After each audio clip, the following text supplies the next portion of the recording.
He was already bleeding when the first hyena lunged, its teeth snapping inches from his leg, the night exploding with snarls, dust, and fear.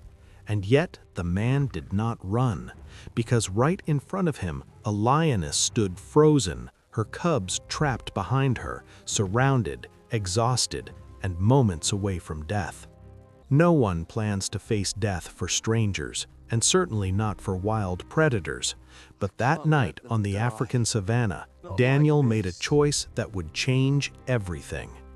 The lion family had wandered too close to an abandoned supply road, and the hyena clan had taken advantage of their weakness. The lioness had fought hard, but she was outnumbered, wounded, and barely standing. Her cubs cried softly, unaware that the darkness closing in around them had no mercy. Daniel had been checking a broken water pipeline for a nearby conservation camp when he heard the chaos.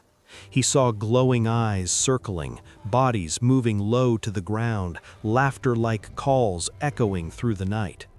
It would have been smarter to retreat, to stay alive, to pretend he never saw any of it. Instead, he grabbed a burning flare from his truck and ran straight toward the fight. The flare hissed like fire and thunder as Daniel waved it wildly, shouting with every breath he had left.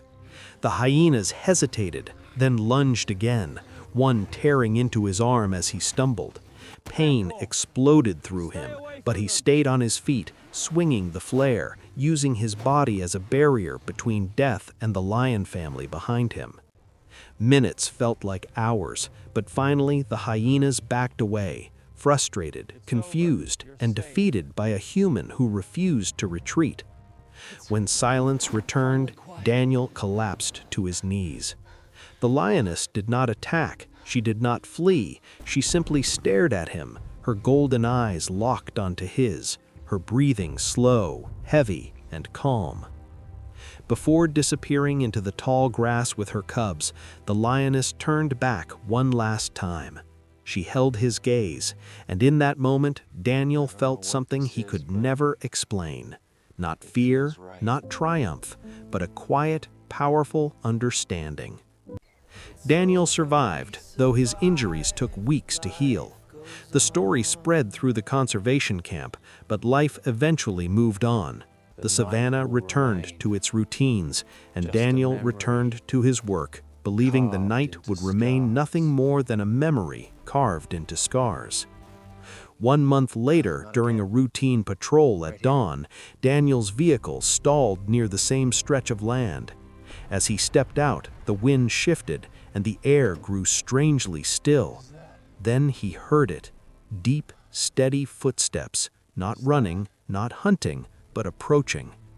The lioness emerged from the grass, larger, stronger, and no longer wounded.